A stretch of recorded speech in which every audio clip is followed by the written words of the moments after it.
Nature Vibe Staycation sa Antipolo na merong infinity pools, hydro massage, fish spa, jacuzzi, at sauna. Dito lang yan sa Lolhetas Hanging Garden Spa.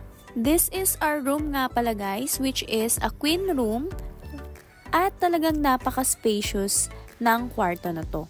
Bukod sa may TV, may ref, ay meron na rin silang mga pa-complimentary na coffee, tapos meron ding spacious cabinet at meron na ring sleepers. Tapos, ito naman yung CR nila guys. So, ayan, meron siyang blower. And heated din po pala yung kanilang shower. Ayan, so may mga shampoo and conditioner. Tapos, body wash, tissue. So, after nga namin ibaba yung gamit, ay tinor nga muna namin itong place para ma-familiarize namin siya. So, ayan, meron nga pala sila guys ditong chapel sa loob. Tapos, sobrang ganda, sobrang lawak. At talagang feel na feel mo yung nature vibe. Naririnig mo yung mga huni ng ibon. At talagang sariwang-sariwa ang hangin. Ayan, so sa sobrang lawak ng place guys, may mga pang-events din sila dito. Tapos, maraming pwedeng tambayan. Nakita nga namin itong Mykonos Suite. So, guys, ayan, pwede rin kayo mag-swimming dito. Ito yung kanilang mini infinity pool. Then, mala Greek style or Greece yung kanilang building dito.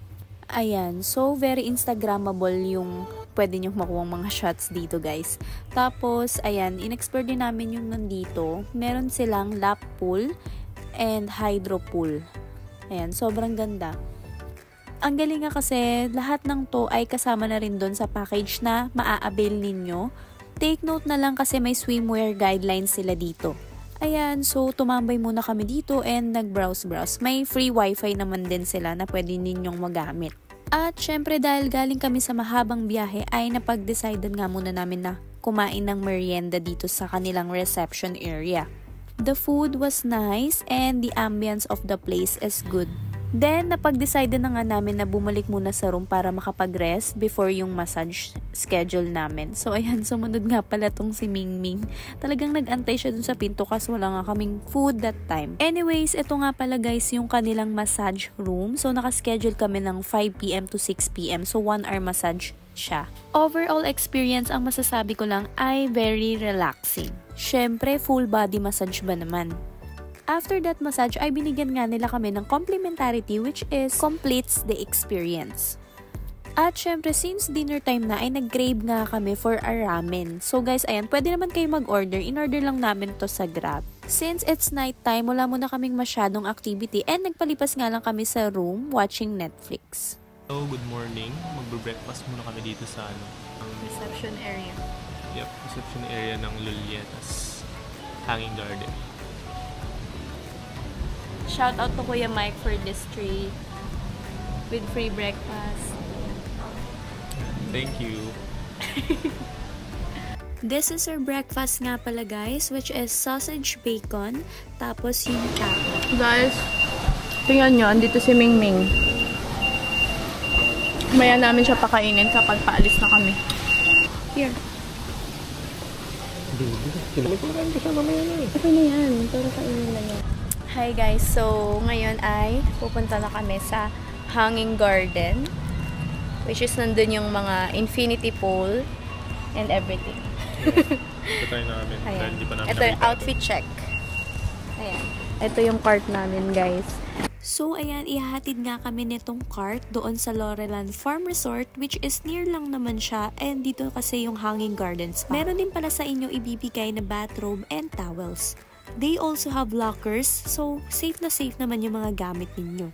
Along the way ay sobrang dami namin nakitang magagandang pwedeng tambayan. Napakaganda nga dahil kitang-kita dito yung overlooking view. Every corner ay amoy na amoy mo talaga yung nature. If favorite mo nga talaga yung mga nature vibes staycation, ay pwedeng-pwede mo nga itong isama sa iyong bucket list. Alright, so nandito na nga pala tayo dun sa isa sa mga infinity pools nila. This is the pool and this is the view. Very relaxing at talagang ma-e-enjoy ninyo. Tapos meron sila dito nung hydro massage, which is pwede nga kayong dumapa dyan, tapos ipamassage nyo yung likod nyo. Medyo malamig nga lang yung tubig pero okay yung pressure. Then along the way ay makikita nyo nga rin itong Dr. Fish Spa na pwede nyo nga rin i-enjoy at i-try. At ipapakita ko naman sa inyo, ito yung kanilang second infinity pool na na-try namin. This is so nice kasi malilim rin talaga siya dahil sa mga puno. Mas malalim pala to compare dun sa unang infinity pool. And again guys, sobrang dami nyong pwedeng pagtambayan dito. Kahit maupo lang kayo dyan, makaka-relax kayo. Tapos dito nga pala sa area na to makikita yung kanilang jacuzzi and sauna. At syempre tara, itry natin yan. Perfect talaga yung warm temperature, lalo na medyo malamig nga talaga yung hangin dito. Then syempre tara, itry din natin tong sauna. So ayan, merong mga heated stones. Then as per the guidelines, you can stay here 5 to 15 minutes. Tapos ito nga pala guys yung view dito sa labas ng sauna. O diba, sobrang ganda talaga ng overlooking view. Also try their specialty which is sumaka, suman mangga, and kasoy with pandan tea. Sobrang sarap ng combination. Pabalik nga sa room ay nakita namin na sobrang dami pang pools and amenities na pwede nyo nga puntahan. They have playground and meron din sila ditong pasalubong center, and as you can see, meron din silang ina-offer na horse riding. After nga namin mag-ayos ay nag-check out na nga muna kami dito, but since this is lunchtime na rin, kumain nga muna kami ng lunch bago kami babiyahe pa uwi. We tried their smoked ribs and salmon, sobrang sarap. After that, ay nag-ride muna kami ng tricycle going to Church of Antipolo. So, we spent some time para makapag-pray din. And, yep, this is my first time din makapasok. Sobrang ganda at laki pala dito. At syempre bago talaga tayo umuwi ay hindi natin palalampasin na bumili nga ng pasalubong yung kanilang special kasoy at suman. Anyway, sobrang saya ng trip na to. Sobrang dami talaga namin na-explore kapag we chose to commute. That's all for today guys. Thanks for watching!